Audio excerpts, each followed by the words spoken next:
Assalamualaikum warahmatullahi wabarakatuh. Rabbi a'udzubika min hamazati syayatin wa a'udzubika rabbi ayahdurun. Asyhadu an la ilaha illallah wahdahu la syarikalah wa asyhadu anna Muhammadan abduhu wa rasuluh. Rabbi sholli sadri wa yassir li amri wa hlul 'uqdatam min lisani yafqahu qawli.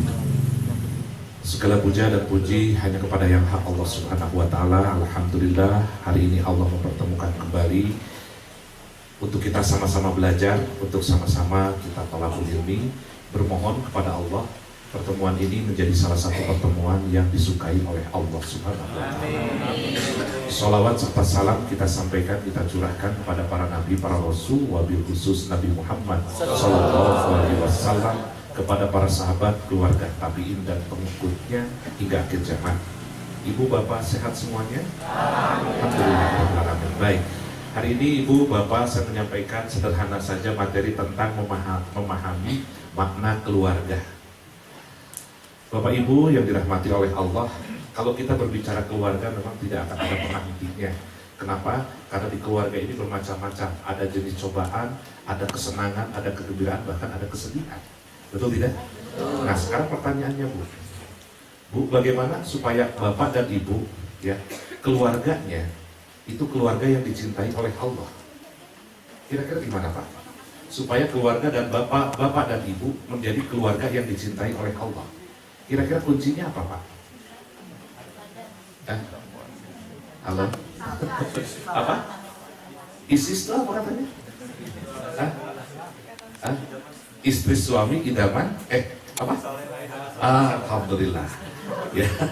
Jadi Bu, Pak, mari kita lihat bahwa sesungguhnya ketika kita ingin menjadi keluarga yang dicintai oleh Allah, maka tidak ada pilihan lain, kita harus kembali kepada aturan-aturan Allah, Al-Quran dan As-Sunnah. Kenapa? Dikarenakan inilah yang menjadi kunci kebahagiaan yang diberikan oleh Allah ya. Dan apa dambaan Bapak ketika menikah dulu Pak? Apa sih yang didambakan ketika menikah dulu? Bu, apa Bu? Bahagia. Alhamdulillah, hari ini sudah bahagia Bu? Alhamdulillah. Alhamdulillah apa Bu? Stres? Yuk kita cek dulu satu ayat dulu ya Bu ya. Mari kita lihat ya bagaimana ketika kita ingin menjadi keluarga yang dicintai oleh Allah, maka tidak ada pilihan lagi, kita harus berpegang kepada tali agama Allah. Ya, coba satu ayat dulu Kang Yadi kalau dibantukan. Surat Ali Imran ayat 103. Surat Ali Imran ayat 103. Mari kita baca langsung dari sumbernya. Ya, saya mohon izin Pak Ustaz Komar, saya menyampaikan ini. Sebetulnya saya deg-degan Bu, kenapa? Karena ini guru saya sebelah saya. Jadi lagi ngecek nih, benar nggak nih saya nyampein? Izin ya Ustaz ya. Lanjut Pak. Mari kita baca langsung dari Surat Ali Imran ayat 103. A'udzubillahi minasyaitonirrajim. Bismillahirrahmanirrahim. Wa'tasimu bihablillahi jami'an wa la tafarraqu. Dan berpeganglah kamu semuanya kepada tali agama Allah. Jadi yang berpegang kepada tali agama Allah siapa Bu? Suami bapaknya atau ibunya? Semuanya. Dengan anaknya juga? Ya, oke. Ulangi lagi Kak. Dan berpeganglah kamu semuanya kepada tali agama Allah. Tahan. Bu, kalau kita lihat di sini berarti semuanya harus berpegang kepada tali agama Allah. Nah, berarti kalau begitu, kalau kita lihat di dalam ayat ini, berarti yang paling dominan siapa yang harus berpegang tali agama Allah? Semua. Selama ini suruh suami terus. Ada istri. Ini kan Allah harus semua. Kenapa harus semua kira-kira Bu? Kenapa harus semua Pak? Nih kita cek, lanjutkan. Dan janganlah kamu bercerai-berai. Terus? Dan ingatlah akan nikmat Allah kepadamu. Lanjut. Ketika kamu dahulu masa jahiliyah bermusuh-musuhan. Aha, Bu. Selama ini ketika kita mendengar kata masa jahiliyah, kapan sih Pak? Zaman dulu tuh kapan? Makanya ketika Al-Quran dulu diturunkan di waktu itu di Mekah, karena di Mekah dulu zaman apa? Jahiliyah. Jadi kalau zaman jahiliyah itu berarti berapa tahun yang lalu tuh? Alhamdulillah 1500 lah di tahun yang lalu, betul tidak? Pertanyaannya hari ini, ada nggak yang bermusuh-musuhan? Jadi hari ini masih zaman apa? Jadi jahiliyah kapan? Alhamdulillah. Ada nggak yang suami istri bermusuhan? Berarti di dalamnya sedang zaman apa tuh? Hati-hati. Kenapa bisa jadi jahiliyah bermusuh-musuhan kata Allah? Kenapa Bu bisa bermusuh-musuhan tadi? Tidak berpegang kepada tali agama Allah. Makanya kalau tidak berpegang kepada Al-Quran dan As-Sunnah, siap-siap tuh stres di keluarga. Ya, coba diulangi lagi Kang Yodi. Ya, kenapa saya ulangi terus Bu? Kenapa saya ulangi terus Pak? Ya, biasanya kalau sekali barho, bubar, pas pulang ditanya sama suami, "Mah, tadi isi materinya apa?" Jawabannya apa? Hah? Kasih tahu jangan ya, gitu kan? Coba Kang Yodi diulangi Kang Yodi. Dan berpeganglah kamu semuanya kepada tali agama Allah. Terus? Dan janganlah kamu bercerai-berai. Dan ingatlah akan nikmat Allah kepadamu ketika kamu dahulu masa jahiliyah bermusuh-musuhan. Maka Allah mempersatukan hatimu. Jadi Bu, kalau tidak berpegang kepada tali agama Allah, resikonya yang pertama bercerai-berai. Yang kedua bermusuhan. Yang ketiga tidak akan bersatu hati. Ya, mohon maaf Bapak dan Ibu latar belakang beda nggak? Apa yang mempersatukan kata Allah? Tali agama Allah. Tidak cukup cinta Pak. Aku udah sama bobo, tidak cukup bobo. Tapi harus tadi berpegang kepada tali agama Allah. Makanya mohon maaf, kita cek nih sampai sejauh mana di dalam sebuah keluarga mau berjuang untuk kembali kepada tali agama Allah. Karena ini nanti akan bercerai-berai. Gini Pak, saya suatu hari pernah datang ke satu resepsi. Kemudian ketika saya masuk ke dalam ruangan resepsi, saya seperti tertahan waktu itu. Ini ada apa maksud Allah kepada saya? Dan saya perhatikan di situ ada pengantin baru. Ini pengantin baru ini Bu, ya. Setelah pulang resepsi Pak, ini dia satu tempat tidur, satu kamar, satu rumah, ketemu 24 jam. Kira-kira apa bisa yang terjadi Pak? Hah? Apa? Ada nggak kemungkinan yang namanya berselisih Pak? Ada nggak kemungkinan yang namanya tadi saling dirinya merasa diri benar? Ada. Nah, ketika tidak kembali kepada tali agama Allah, siap-siap tuh. Cerai. Hati-hati nih Bu Pak. Ya tadi kan karena bercerai-berai. Ya, makanya kembali lagi, penting nggak memahami petunjuk Bu? Penting atau sangat penting? Makanya alhamdulillah nih warga sekitar di sini sudah difasilitasi. Ya, setiap minggu ada penceramah siapapun, terus yuk inilah yang menjadi jalan kebahagiaan. Kita mengetahui bagaimana sih keluarga yang sakinah, mawaddah, warahmah katanya. Ya, terus kemudian kan lalu menjadilah kamu karena nikmat Allah orang-orang yang bersaudara. Terus? Dan kamu telah berada di tepi jurang neraka. Lalu Allah menyelamatkan kamu daripadanya. Terus? Demikianlah Allah menerangkan ayat-ayatnya kepadamu agar kamu mendapat petunjuk. Pertanyaannya, Ibu selama ini ketika, mohon maaf, berumah tangga, dambaannya apa sih sama Allah? Pak, doanya apa sih sama Allah? Minta apa sih kalau berumah tangga? Bapak, maaf? Sakinah, mawaddah, warahmah. Kalau sakinah teh naon? Aduh, gaya namanya, orang kadang-kadang begitu.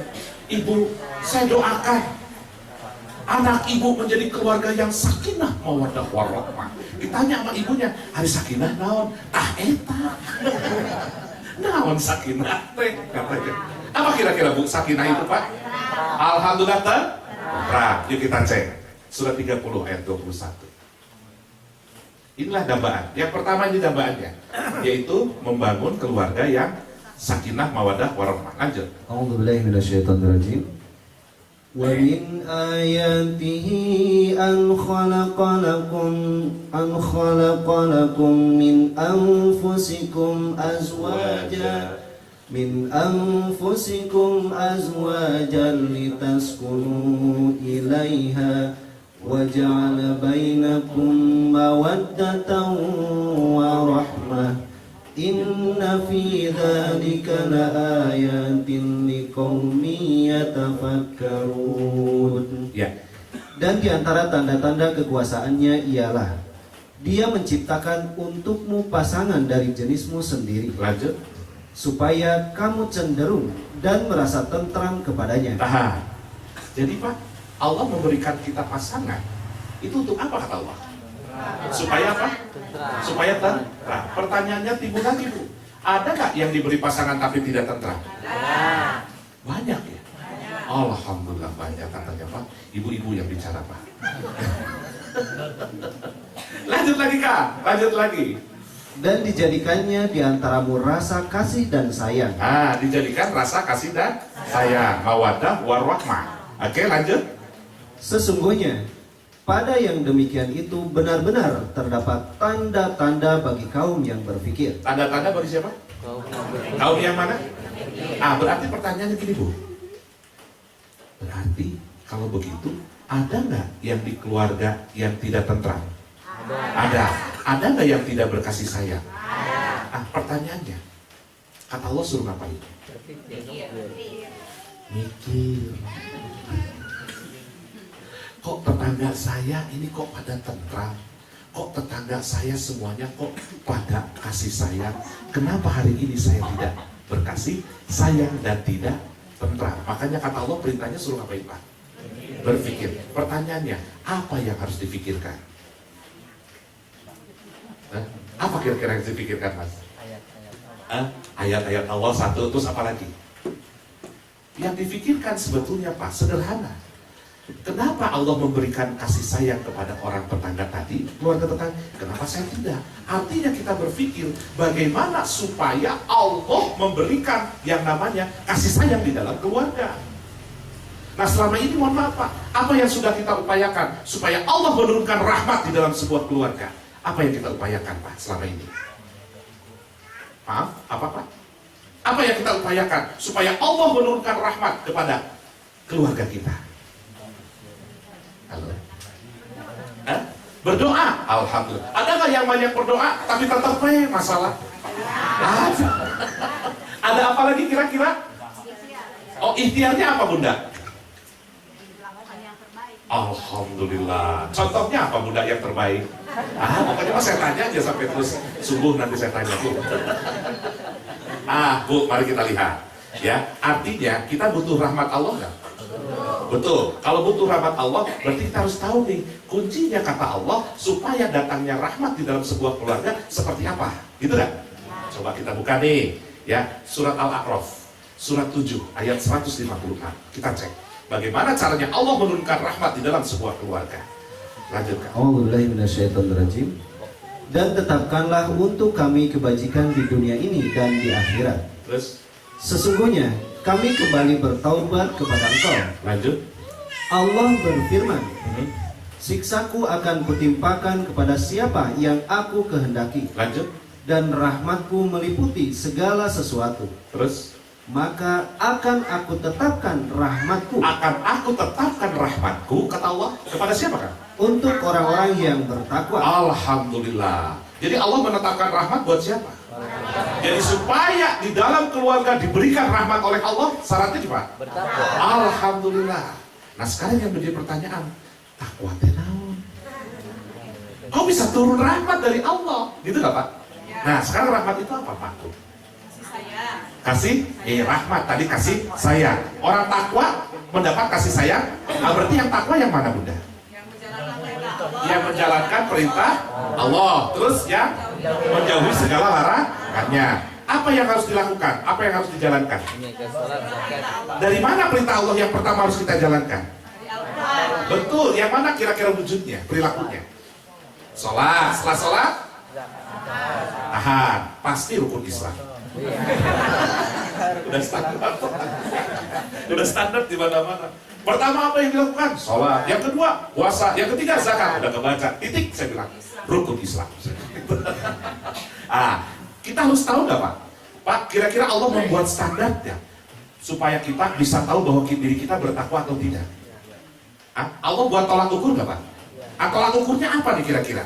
Supaya kita bisa mengetahui perilaku kita adalah perilaku orang bertakwa atau tidak. Apa kira-kira Pak tolak ukurnya?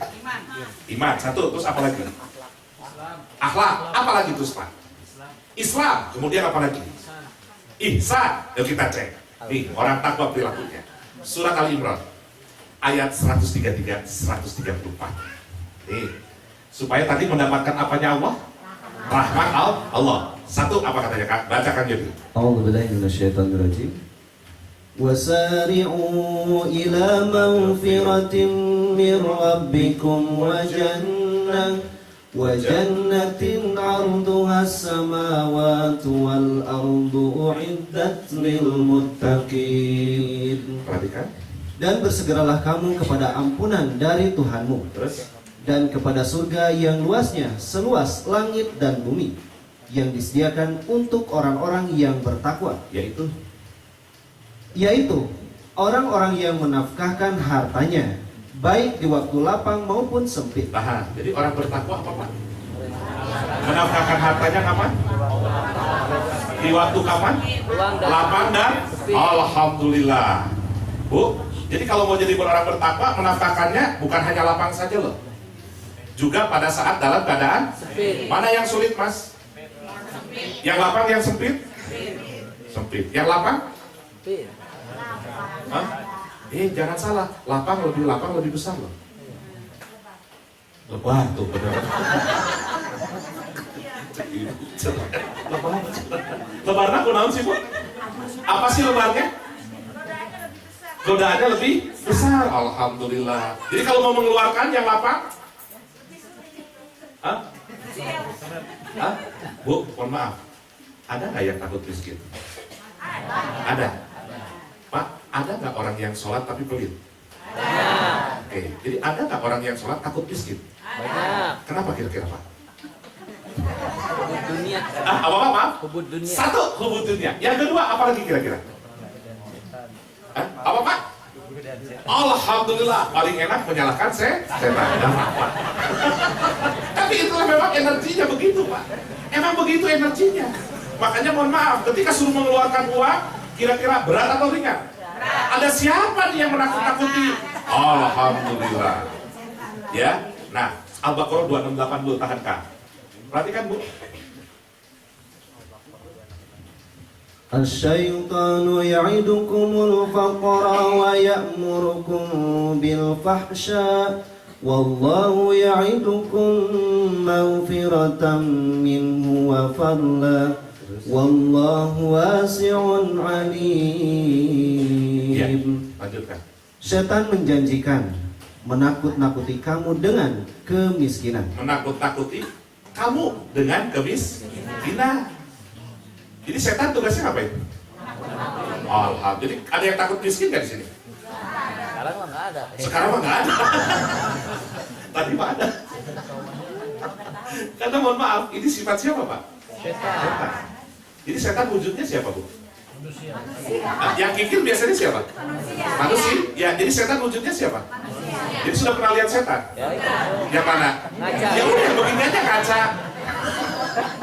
Jadi kalau ada yang pelit tinggal ngaca. Nggak susah Pak.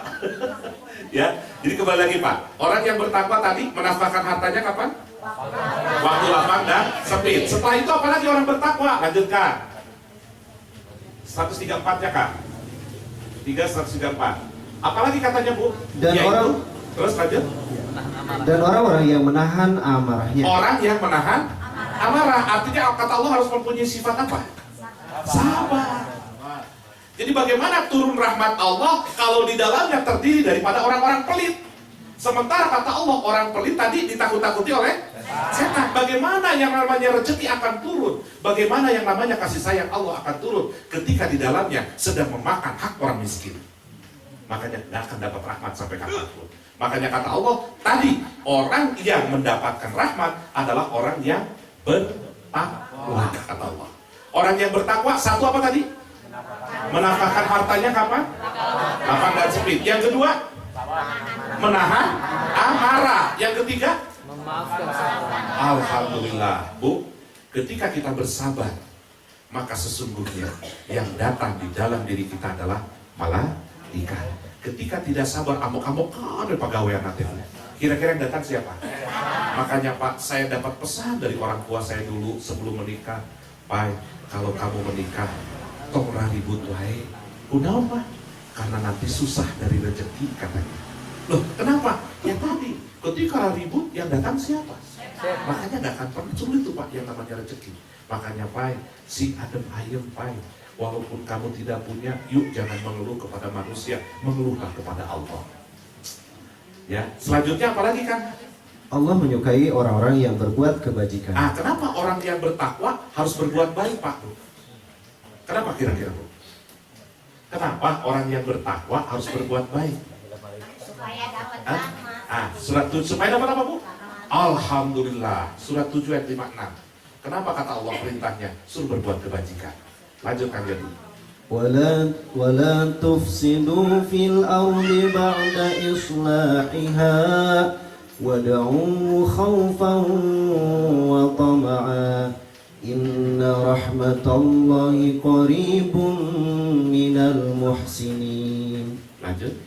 Dan janganlah kamu membuat kerusakan di muka bumi sesudah Allah memperbaikinya, dan berdoalah kepadanya dengan rasa takut tidak akan diterima dan harapan akan dikabulkan.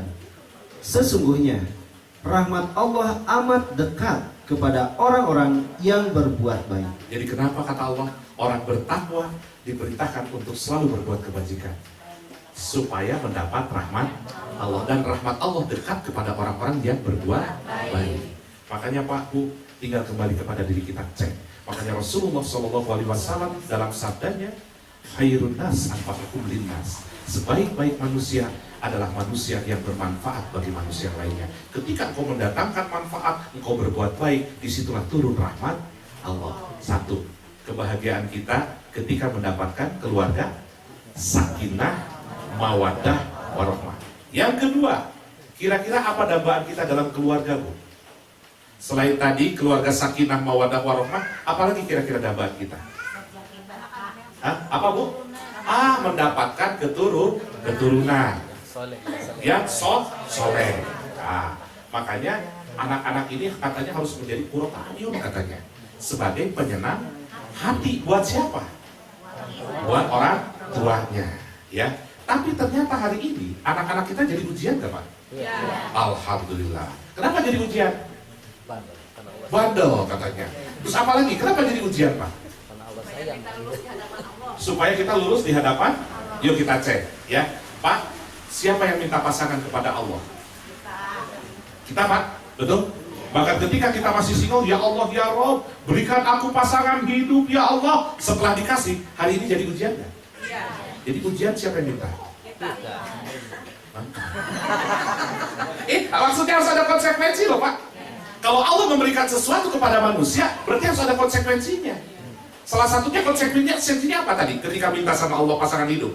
Hari ini pasangan hidup kita jadi ujian nggak? Iya. Alhamdulillah, jadi kita tahu maksudnya. Kenapa kira-kira Bu bisa begitu Pak? Untuk menaikkan derajat. Untuk menaikkan derajat. Satu, untuk menaikkan derajat keimanan. Apalagi kira-kira Bu? Ya, kita cek. Ya, surat 64 ayat 14 sampai 15. Nih, pasangan hidup dan anak-anak kata Allah, hati-hati jadi musuh. Bismillahirrahmanirrahim. Hai orang-orang mukmin, sesungguhnya di antara pasanganmu dan anak-anakmu ada yang menjadi musuh bagimu. Ada nggak Pak? Ada. Padahal siapa yang minta pasangan hidup? Yang minta anak? Hati-hati jadi musuh nih Pak. Ketika mereka tidak dipergunakan atau tidak diperkenalkan dengan tali agama Allah, ini akan menjadi musuh. Siap-siap katanya. Makanya Allah perintahkan apa? Lanjut. Maka berhati-hatilah kamu terhadap mereka. Tuh, suruh berhati-hati. Hati-hati nih Pak katanya nih, kepada pasangan hidup kita. Ya, lanjut. Dan jika kamu memaafkan dan tidak memarahi. Jika kamu memaafkan dan tidak biasanya ketika kita menasihati anak, kemudian ditolak oleh anak, biasanya marah dulu, baru kemudian ngapain? Hah? Padahal kata Allah, apa katanya? Tidak memarahi, kemudian apa? Dan memaafkan dan tidak memarahi. Selama ini kalau kita menasihati, ditolak oleh anak, biasanya ngapain dulu? Kira-kira yang salah yang mana ya? Dia jatuh ibu bapak. Ya, yuk coba kita cek lagi Kak, perhatikan. Dan jika kamu memaafkan dan tidak memarahi. Memaafkan dan tidak memarahi. Coba perhatikan lagi Bu. Tadi orang yang bertakwa, satu tadi apa? Ulangi lagi. Menafkahkan hartanya kapan? Lapang dan sempit. Yang kedua, menahan amarah. Yang ketiga, memaafkan kesalahan orang. Nah makanya ini tadi kata Allah, ketika menjadi musuh, kamu harus ngapain? Memaafkan. Inilah keluarga takwa. Tapi dakang kumaha tuh budak. Pertanyaannya, siapa yang minta anak? Berarti konsekuensinya? Berarti mohon maaf Pak, anak ini diawali dari keinginan bukan? Keinginan siapa? Berarti kalau ada keinginan artinya apa? Ada ujian. Ada ujian nggak? Pasti. Surat 22 ayat 52 nih. Kalau banyak keinginan makanya di-stres nanti Bu. Coba diperhatikan deh. Surat 22 ayat 52. Lanjutkan yang dibacakan. A'udzubillahi minasyaitonirrajim. Bismillahirrahmanirrahim. Aha. Dan kami tidak mengutus sebelum kamu seorang rasul pun, Aha. dan tidak pula seorang nabi, Aha. melainkan apabila ia mempunyai sesuatu keinginan, Apabila mempunyai satu keinginan, apa katanya kan? setan pun memasukkan godaan-godaan terhadap keinginan itu. Jadi ketika ada keinginan, setan ngapain? Hadir. Artinya digoda nggak? Digoda. Makanya ya Allah ya Rabb, berikan aku pasangan hidup ya Allah, diberi oleh Allah. Siap-siap, setan ngapain? Menggoda. Menggoda. Ya Allah, setelah pasangan hidup berhenti, mintanya. Minta apa lagi? Anak. Ya Allah ya Rabb, berikan aku keturunan. Hari ini anak jadi godaan nggak? Jadi ujian nggak? Jadi keinginan siapa itu? Tuh. Jadi banyak keinginan? Banyak goda. Alhamdulillah.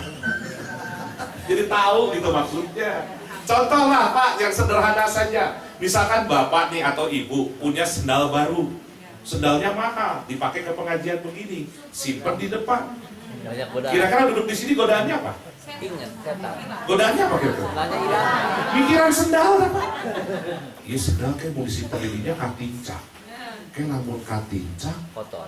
kotor. Kalau kotor, usap goreng padahal mahal. Terus akhirnya stres di sini. Kenapa tadi? Dari keinginan. Jadi banyak keinginan, siap-siap itu. Ya, makanya hari ini di dalam keluarga, mohon maaf, ujiannya apa saja? Di dalam keluarga, satu, pasangan hidup. Yang kedua, anak. Yang ketiga apa lagi? Harta. Harta. Lanjut Tika. Coba dicek lagi nih Bu. Allah menghilangkan apa yang dimasukkan oleh setan itu, Aha. dan Allah menguatkan ayat-ayatnya, dan Allah Maha mengetahui lagi Maha bijaksana, Tuh Bu. Lanjutkan.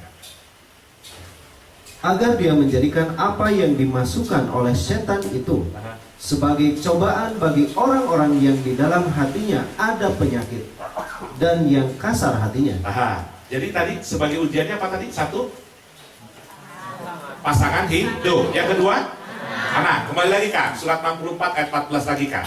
Kita cek lagi Bu. Kita cek lagi Pak. Lanjutkan. Hai orang-orang mukmin, sesungguhnya di antara pasanganmu dan anak-anakmu ada yang menjadi musuh bagimu. Aha. Maka berhati-hatilah kamu terhadap mereka. Lanjut. Dan jika kamu memaafkan dan tidak memarahi Lanjut. serta mengampuni mereka, maka sesungguhnya Allah Maha Pengampun lagi Maha Penyayang. Ayat 15 ya Kak. Lanjut.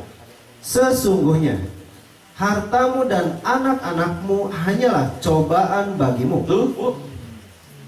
Anak sebagai apa? Cobaan. Cobaan kata Allah. Coba lihat Pak Bu, di dalam keluarga itu banyak yang stres dengan anaknya. Betul tidak? Karena diawali dari keinginan. Jadi boleh nggak punya keinginan? Boleh. Boleh, tapi siap-siap. Cobaan. Nah, cobaannya harus ada. Paket ini Bu saya menyebutnya. Kenapa oleh Allah kok diberikan ujian? Karena Allah sedang membuka atau membuat sebuah sistem audisi. Sistem audisinya dengan apa? Ujian. Ujiannya dari siapa? Anak, pasangan hidup, Harta. harta. Makanya Pak, tiga ini biasanya menjadi masalah. Ada yang hartanya beres, anak. Ada yang anaknya beres, pasangan hidupnya lucu lagi. Ketika pasangan hidupnya sudah beres, harta muter aja terus di sini Bu. Kenapa yang tiga itu yang dominan Pak? Kenapa kira-kira Pak? Yang dominan kok tiga di dalam keluarga itu? Salah satunya ada. Caranya Allah memberikan informasi kepada siapa? Kepada iblis. Allah memberikan tata cara kepada iblis. Nih tata caranya kata Allah. Ya, surah 17 ayat 62 sampai dengan 64. أعوذ بالله من الشيطان الرجيم قال أرأيتك هذا الذي كرمت علي لئن أخرتني إلى يوم القيامة لأحتنكن ذريته إلا قليلا. Perhatikan. Iblis berkata, terangkanlah kepadaku, inikah orangnya yang kau muliakan atas diriku? Siapa yang berkata, Bu? Iblis. Bukan saya. Lanjut. Lanjut. Sesungguhnya jika engkau memberi tangguh kepadaku sampai hari kiamat, Terus? niscaya benar-benar akan aku sesatkan keturunannya. Tahan. Jadi iblis sudah berjanji apa, Pak? Mau menyesatkan Menyesatkan apanya, Pak? keturunannya. Keturunannya. Jadi keturunan kita, Pak, Iya. siap-siap. Makanya ketika lahir ke muka bumi, biasanya dibacakan apa? Azan. Dibacakan? Tahan dulu, surat Ali Imran ayat 36. Apa yang dibacakan? Ali Imran, ayat 36. A'udzubillahi minasyaitonirrajim. Bismillahirrahmanirrahim. Maka tatkala istri Imran melahirkan anaknya, Terus? dia pun berkata, ya Tuhanku, sesungguhnya aku melahirkannya seorang anak perempuan, Terus? dan Allah lebih mengetahui apa yang dilahirkannya itu. Dan anak laki-laki tidaklah seperti anak perempuan. Lanjut. Sesungguhnya aku telah menamai dia Maryam, dan aku mohon perlindungan untuknya serta anak-anak keturunannya kepada pemeliharaan kau daripada setan yang terkutuk. Jadi apa yang dibacakan, Pak? Mohon perlindungan. Yang biasa kita baca mohon perlindungan apa, Pak? A'udzubillahi minasyaitonirrajim. Anak ini ketika lahir ke muka bumi, bacakan ta'udz kemudian baru azan.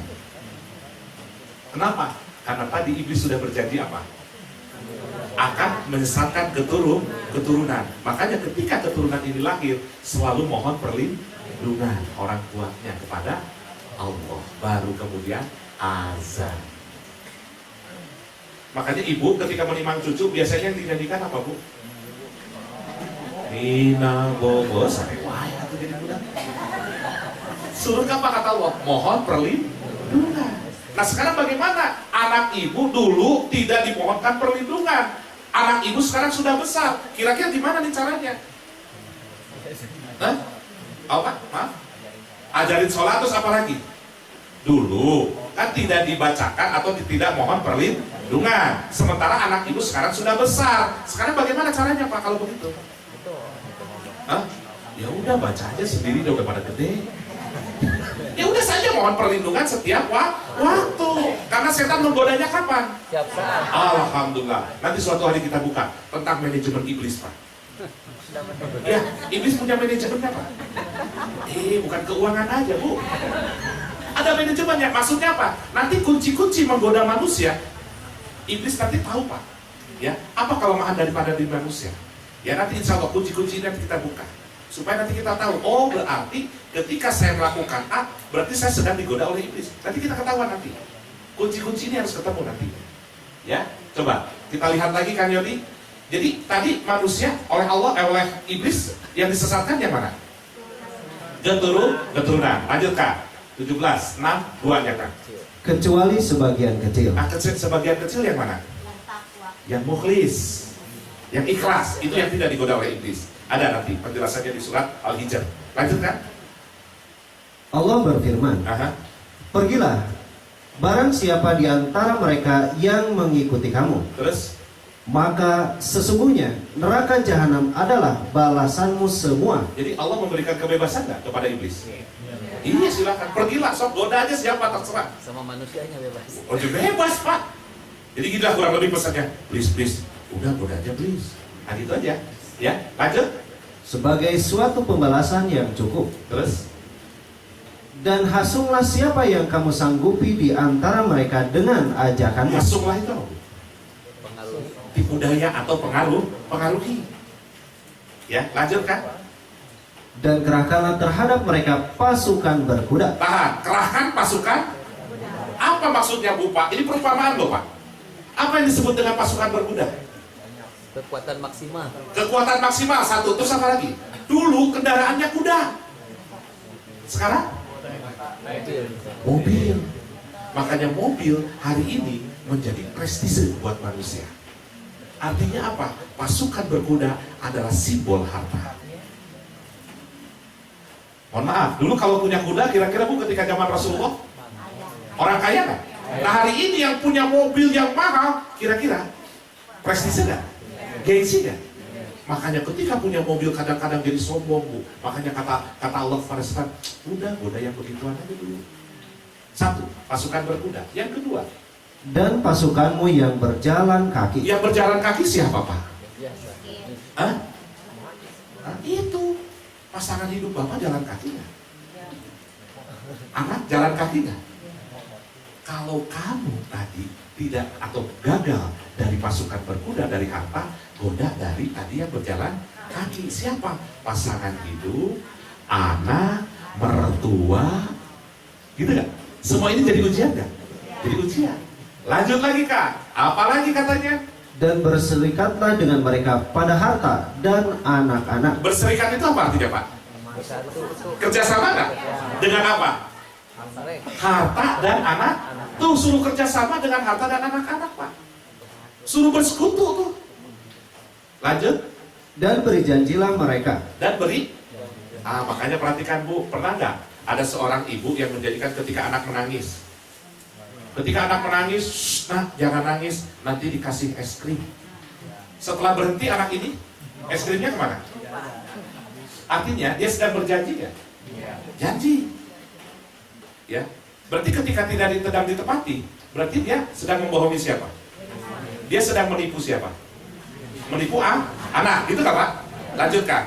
Dan tidak ada yang dijanjikan oleh setan kepada mereka melainkan tipuan belaka. Jadi pada saat sedang menipu sedang jadi siapa? Oke. Jadi wujudnya siapa? Manusia. Makanya mohon maaf tata cara itu dikasih tahu Bu. Please masuk ya dari pasukan berkuda, harta, kemudian berjalan kaki, pasangan hidup dan anak, suruh bekerja sama di dalam harta dan anak-anak. Kelompok-kelompok itu semua tuh. Hari ini Pak, makanya muternya di situ nggak ujian? Di situ Pak semuanya. Ya, tuh saya sudah 9 kurang 5. Biarin. Biarin. Coba kita satu tayangan saja di akhir pertemuan Kang Yodi. Farizal ya. Ini satu tayangan Pak. Bagaimana ini saya mengambil dari dari satu tayangan Indonesian Idol. Ini anak kecil ini 10 tahun. Dia bagaimana beliau ini kurota ayun kalau saya menyebutkan. Bagaimana orang tuanya sudah tidak ada, tapi dia ingin menepati janji apa yang pernah dipesankan oleh orang tuanya kepada dirinya. Ya, ada kan?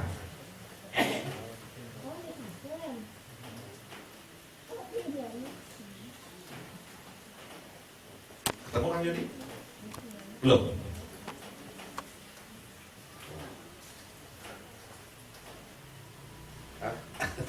Ya, baik. Jadi kembali lagi Bu. Jadi ujian tadi apa saja? Satu, anak. Terus kemudian pasangan hidup. Kemudian harta. Nah ini yang dominan Pak. Nah makanya kembali lagi Bapak Ibu, kembali lagi bahwa ketika kita ada keinginan pasti ada godaan. Nah sekarang tujuan Allah dengan ujian yang tadi itu kira-kira untuk apa Pak? Untuk meningkatkan keimanan. Yang pertama. Kemudian apa lagi kira-kira tujuan daripada ujian? Allah ingin mengetahui mana orang yang sabar dan orang yang bersungguh-sungguh di hadapan Allah. Pak, Bapak pernah nggak minta sama Allah begini doanya? Ya Allah ya Rob, golongkan kami menjadi orang-orang yang beriman. Pernah? Pernah ya? Pernah. Ketika tadi kata Allah, kalau mau jadi orang beriman harus diapain? Diuji. Jadi kalau minta menjadi orang beriman, siap-siap harus datang yang namanya ujian. Itu sudah pasti. Hukumnya sudah begitu. Ya, Allah bagaimana mengetahui keimanan seseorang kalau tidak diuji kata Allah. Jadi ujiannya kapan? Ujiannya kapan? Mohon maaf, di ruangan ini ada yang tidak diuji? Alhamdulillah semuanya diuji ya. Kalau begitu, artinya apa? Allah sedang mencari, Allah sedang memfilter, Allah sedang mengaudisi. Ya, mana yang beriman, mana yang tidak, melalui yang disebut dengan ujian. Ujiannya ada di mana tadi? Di keluarga bisa, dimanapun bisa. Tapi intinya satu, engkau bersabar atau tidak. Ya, gak ada kan? Gak ketemu? Farizal. Iya. Kalau nggak ada udah nggak apa-apa deh. Ya, Bu, saya harus menepati janji. Ya, 10 menit sebelum jam 9 sesudahkan. Ya, Bu. Ya, baik. Kalau begitu Ustaz, saya sudah cukup Ustaz? Oke, sip, baik. Kalau begitu saya mohon maaf lahir batin. Insya Allah, ya sebetulnya nanti bagaimana proses untuk menjadikan ya pribadi anak ini menjadi orang-orang yang betul-betul yang dicintai oleh Allah. Ada Bu sebetulnya prosesnya yang disampaikan pesannya oleh Allah. Diawali dari mana? Dari pernikahan orang tuanya. Orang tua pernikahan ini betul-betul menentukan nanti kualitas daripada anak. Makanya ketika Rasulullah dalam sabdanya apa? Mencari istri solehah, gitu kan? Nah intinya kenapa? Nanti akan dilihat. Oh inilah proses nanti perjalanan hidup manusia di dalam keluarga. Ini yang salah satunya yang menentukan. Tapi kan sekarang saya sudah begini kan? Ya sudah, nikmati saja. Itu saja Ibu Bapak, mohon maaf lahir batin. Mudah-mudahan apa yang saya sampaikan bermanfaat. Yang menyampaikan kebaikan itu baik, yang mendengarkan kebaikan itu baik, namun yang lebih baik yaitu yang melaksanakan kebaikan itu walaupun sedikit. Demikian, terima kasih. Wabillahi taufiq wal hidayah. Wassalamualaikum warahmatullahi wabarakatuh.